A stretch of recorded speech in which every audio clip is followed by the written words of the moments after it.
पिछले 2 सालों से मैं लोगों को बड़े डीपली देखती हूँ। बड़ा उनके एक्शंस को नोटिस करती हूँ कि वो बोल क्या रहे हैं और कर क्या रहे हैं। मतलब मैं उनकी वाइब पर फोकस करती हूँ। जबकि ऐसा पहले कभी नहीं हुआ है मेरे साथ। मैंने जैसा जिसने जो मुझे बताया, जैसा जो जिन्होंने खुद को अपने आप को रिप्रेजेंट किया, मैंने उनको वैसा ही सोचा कि ये लोग ऐसे ही होते होंगे, इतने ही अच्छे होते होंगे।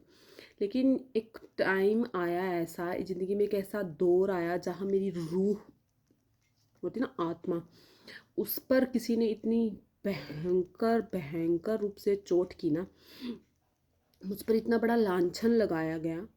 उस लांछन ने ना मुझे अंदर से तोड़ दिया, मेरी मतलब आत्मा पर अटैक किया। उस चीज़ से निकलने के लिए मुझे पूरा 1 साल लगा है।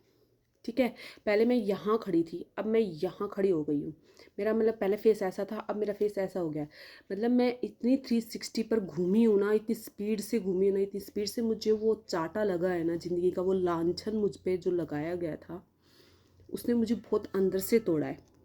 तो उस चीज़, उस वक्त, वक्त नहीं, पूरा 1 साल 1.5 साल मैं उस जोन में रही हूँ।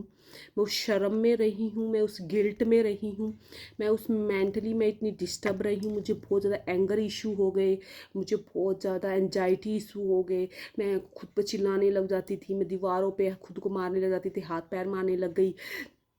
मुझे नींद नहीं आती थी बिल्कुल। मेरे सिर्फ दिमाग में एक ही बात घूमती थी कि मुझ पर इतना बड़ा लांछन लगाया क्यों, और किसी वो इतने अपने ने, मतलब मैं कभी सपने में नहीं सोच सकती थी कोई कितना इतना भी नीचे कोई गिर सकता है।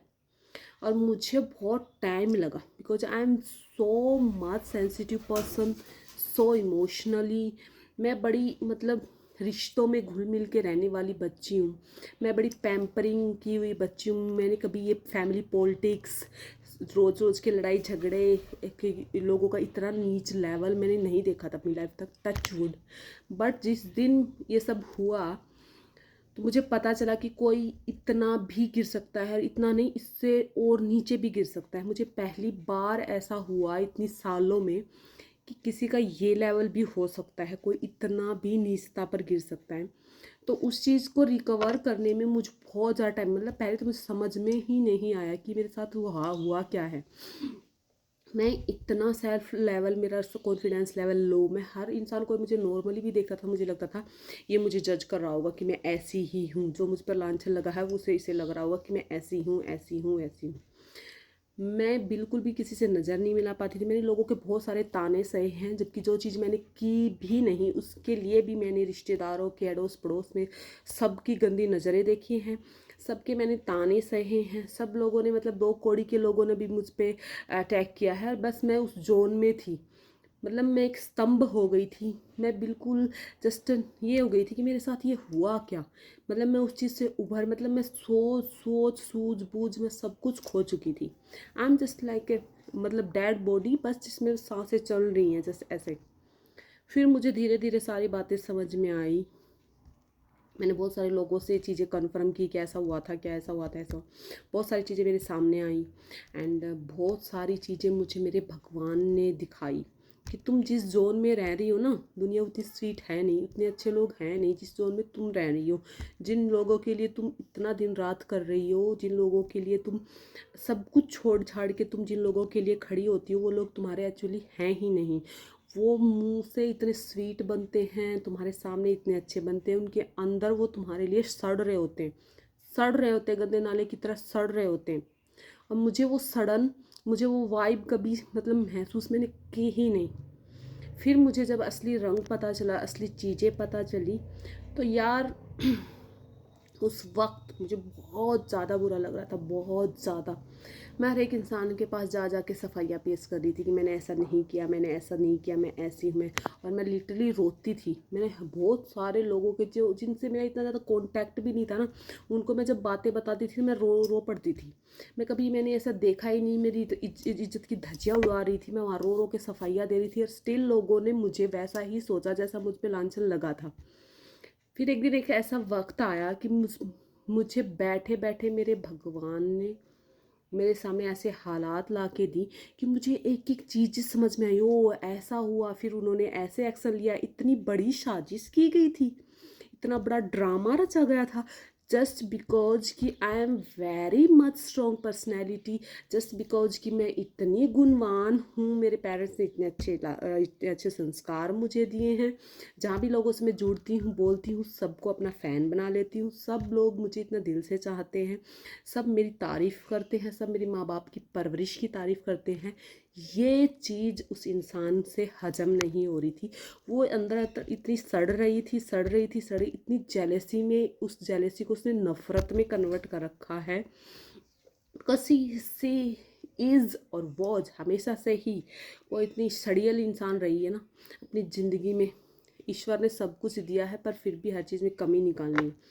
तो मुझे समझ में आया कि यार ये सब जेलसी के और मेरी इमेज डाउन करने के लिए ये सब एक साजिश रची गई थी। तो मुझे सब कुछ क्लियर हुआ और अपने मेरे सवाल थे बहुत सारे, वो सवाल बैठे बैठे एक दिन मेरे मन ने ही मुझे बहुत सारी चीज़ें समझाई, मुझे गवाही दी। ये सब मैं अपने भगवान की कृपा मानती हूँ, मैं उसमें इतना भरोसा करती हूँ कि उन्होंने मुझे मेरे सामने एक एक चीज़ ला के रखी। तो मैं आप सब से, जितनी भी औरतें हैं, उन सब से एक बात कहना चाहती हूँ, शेरनी बनो, दहाड़ो, अपने हक के लिए लड़ो। किसी की गुलामी करने की ज़रूरत नहीं है। एक अपनी बाउंड्री सेट करो, उस बाउंड्री के चारों, उस बाउंड्री के अंदर रह के अगर कोई आपसे खुश हो रहा है तो खुश दो, नहीं हो रहा तो भाड़ में जाए। तुम्हें एक्स्ट्रा एफर्ट्स डालने की ज़रूरत नहीं है, क्योंकि जो इंसान आपसे खुश होगा ना वो इतने में भी खुश हो जाएगा, जिसके लिए आप इतना भी कर दोगे ना तो भी खुश नहीं रहेगा। क्योंकि ये डिपेंड करता है कि आप जिन लोगों के चारों तरफ हो वो स्ट्रॉन्ग पर्सनैलिटी हैं या वीक पर्सनैलिटी हैं, वो इनसिक्योर पर्सन है या वो सेफ पर्सन है, सिक्योर पर्सन है, जो खुद भी बदलाव महसूस करते हैं, खुद भी अपने हक के लिए लड़ते हैं, हक जानते हैं, दूसरों को भी दिलाना जानते हैं। कुछ लोग होते हैं नार्सिसिस्ट, जो सिर्फ और सिर्फ आपसे गुलामी चाहते हैं, आपके सोशली कनेक्शन नहीं बनने देंगे, आपको सबसे काटेंगे, खुद हर जगह मुंह मारेंगे, आपको अपनी फैमिली के मेंबर्स तक से बैठना उनको बर्दाश्त नहीं होगा, रिश्तेदारी अड़ोस पड़ोस तो छोड़ो। ये जो वीक पर्सनैलिटी के लोग होते हैं ना, इन सब से लड़ने के लिए, इन सब के खिलाफ आवाज़ उठाने के लिए तुम्हें यहाँ से स्ट्रॉन्ग बनना पड़ेगा। यहाँ से मेंटली खुद को इतना ऊंचा कर दो, अपनी वाइब इतनी ऊंची कर लो कि इनकी ये साजिशें, लांछन, इनकी ये घटियापंती इन तक सीमित हो जाए और ये फिर ना तड़फे कि मैं इसको इतना प्रोवोक करती हूँ, मैं इसको इतना टीच करती हूँ, मैं इसको पूरे दिन इसके खिलाफ इतनी साजिशें रचती हूँ, मैं इसको इतना गुस्सा दिलाने की कोशिश करती हूँ, मैं जानबूझ के ऐसी हरकतें करती हूँ कि इसको गुस्सा आए, फिर मैं तो शांत हो जाऊँगी, बिल्कुल बिचारी बन जाऊँगी, फिर मैं लोगों को दिखाऊंगी कि ये मुझ पर चिल्ला रही है, चिल्ला रहा है। तो ये लोग होते हैं नार्सिसिस्ट, ये साइलेंट ट्रीटमेंट देते हैं, ये आपको नीचे नीचे आपको उकसाएंगे और फिर खुद बेचारे बन जाएंगे, हमसे ज़्यादा अच्छा बेचारा कोई है ही नहीं धरती पर। तो आप लोगों को इनकी प्रवृत्ति समझनी पड़ेगी, फिर जाकर खुद को मेंटली स्ट्रॉन्ग बनाना पड़ेगा। और ऐसा है नहीं कि ये लोग आप पर विजय प्राप्त करें, आप इन पर विजय प्राप्त कर पाओगे। और ये जो आज हम मना रहे हैं दीपावली, उसका सार भी यही है। रावण के पास सब कुछ था, चकाचौंध, सब सोने की महल और इतनी सारी सेनाएं, सब कुछ था, फिर भी वो राम से हारे, क्योंकि राम जी की जो एनर्जी थी वो पॉजिटिव थी, उनकी वाइब पॉजिटिव थी, वो सच के रास्ते पे चलने वाले थे, वो कर्म पे विश्वास करने वाले थे, वो साजिशें नहीं रचते थे, वो दूसरों को नीचा दिखाने में बिलीव नहीं करते थे। इसलिए फोकस्ड रहो, खुद पर काम करो, खुद की कमियों पे काम करो, खुद को मेंटली स्ट्रॉन्ग बनाओ और इन नार्सिसिस्ट लोगों के आगे मत झुको, इनके लांछनों से भी मत डरो, उससे सीखो। जो तुम पे, जो जिस वक्त तुम पे कोई लांछन लगाया गया है, कोई बुरा वक्त तुम पे आया है ना, वो तुम्हें सिखाने आया है, वो तुम्हें दुनियादारी की सच्चाई दिखाने आया है। क्योंकि ये एक्टिंग मारने में, बेचारे बनने में, ये शरीफ इमेज बनाने में बहुत बड़े माहिर होते हैं, क्योंकि ये बहुत ज़्यादा, इन्होंने बचपन से लेकर एंड तक इन्होंने करा ही यही होता है।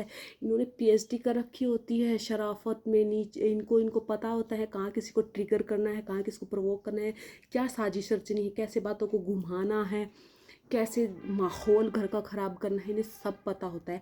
और एंड में ये खुद बेचारे बन जाते हैं। जो रिएक्टिव होता है, जो रिएक्ट करता है, एक्चुअल में वो सही भी होता है, पर वो रिएक्ट बड़ी लाउडली करता है, क्योंकि वो साइलेंट साइलेंट रह गए, दिन वो फटेगा ज्वालामुखी की तरह, तो फिर ये उनको बदनाम करेंगे। तो तुम्हें भी थोड़ी सी स्मार्टली सीखना है। इसका मतलब ये नहीं कि तुम्हें चला क्या सीखनी है कि उसको नीचा दिखाने के लिए तुम भी सारी से, फिर तो तुम भी एक दिन जाके नार्सिसिस्ट ही बनोगे, तुम भी जाके एक दिन टॉक्सिक ही बनोगे। नहीं, तुम्हें ये उनका पैटर्न समझना है और उसके लिए पॉजिटिवली स्मार्टली वर्क करना है खुद पर, ताकि वो उनकी नेगेटिविटी तुम तक पहुंच ही ना पाए। तुम्हें अपनी पॉजिटिविटी ये हाई करनी है कि इनकी नेगेटिविटी तुम पर पहुंच ही ना पाए। और मुझे लगता है मेरी ज़िंदगी का ये सबसे बड़ा सबक था। एंड और आज जो दीपावली हम मना रहे हैं उसका भी मुझे लगता है यही सार है। डटे रहो, दहाड़ो, शेर नहीं बनो, अपने हक के लिए लड़ो। कोई साथ दे ना दे, सच्चाई के रास्ते पे ईमानदारी से चलोगे, अपने कर्मों पे विश्वास रखोगे, मर्यादाओं में रहोगे ना, वो ईश्वर तुम्हारा हाथ पकड़ेगा। फिर तुम्हें किसी की ज़रूरत भी नहीं है। ठीक है, कोई तुम्हें गलत सोचे अच्छा सोचे, उनके कर्म। तुम्हारी आत्मा ये गवाही देनी चाहिए कि ये काम मैंने नहीं किया था। तुम 100 लोगों के आंखों में आंख मिला के देख सको, तुम शीशे में खुद को देख सको कि मैंने ऐसा कुछ नहीं किया था, और उस गिल्ट से खुद को निकालो। क्योंकि ये तुम्हें सिर्फ और सिर्फ मेंटली तोड़ते हैं। ये चाहते हैं कि जो जैसे ये लोगों के सामने तुम्हें पेश करना चाहते हैं ना कि ऐसी है, तो ये तुम्हें ऐसे कर करके तुम्हें वैसी बनाना चाहते हैं, ताकि अब तो ये दिखावटी बिचारी बन रही हैं, बाद में इनके पास मतलब ऑप्शन मिल जाएगा कि सच में बिचारी इनके साथ सच में ऐसा हो रहा है।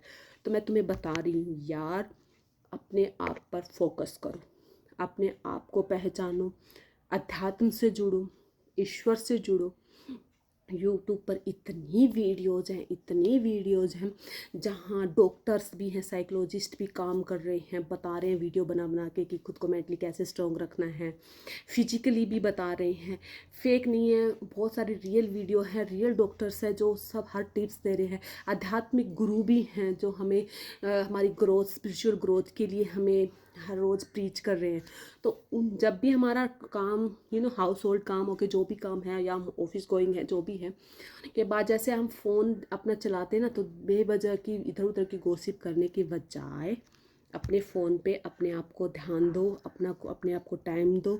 ऐसी ऐसी अच्छी अच्छी पॉजिटिव वीडियो देखो जहाँ सल्यूशंस हों, सिर्फ बातें ना बनाई जहाँ सल्यूशंस दिए गए, प्रैक्टिकली सल्यूशंस दिए गए, ऐसी वीडियोज़ देखो और खुद पर काम करो, खुद को मोटिवेट करो, खुद को पॉजिटिव रखो। और इस नेगेटिविटी, तुम उस कीचड़ में रह के भी ना तुम्हें कमल की तरह खिलना है, उस कीचड़ में रह के तुम्हें कीचड़ नहीं बनना है। ये बात तुम्हें याद रखनी है। और एक दिन ऐसा आएगा जिस दिन तुम कमल बन जाओगी ना, तुम्हारे सारे लांछन आज भी लोगों को पता है, सब पता है कि कौन कैसा है, लेकिन वो नहीं बोलेंगे क्योंकि वो भी चाहते हैं कि तुम मेंटली टूटो। कहता कल की तुम कल को तुम्हारा घर में सुख शांति ना हो जाए, कल को तुम सक्सेसफुल ना हो जाओ। जिस दिन तुम कमल बन गई ना, उस दिन से सारे पानी भरेंगे तुम्हारे आगे सामने, सारे। तो कमल बनना उस कीचड़ में, दहाड़ना, अपने हक के लिए बोलना, और अपने आप को बताओ तुम बहुत अच्छी हो, तुमने कुछ नहीं किया। अगर तुम्हारे साथ ऐसा कुछ हुआ है तो, और मुझे लगता है 100 घरों में से 90 घरों की यही कहानियाँ हैं। दीपावली की हार्दिक शुभकामनाएं। मजबूत बनना है, याद रखना।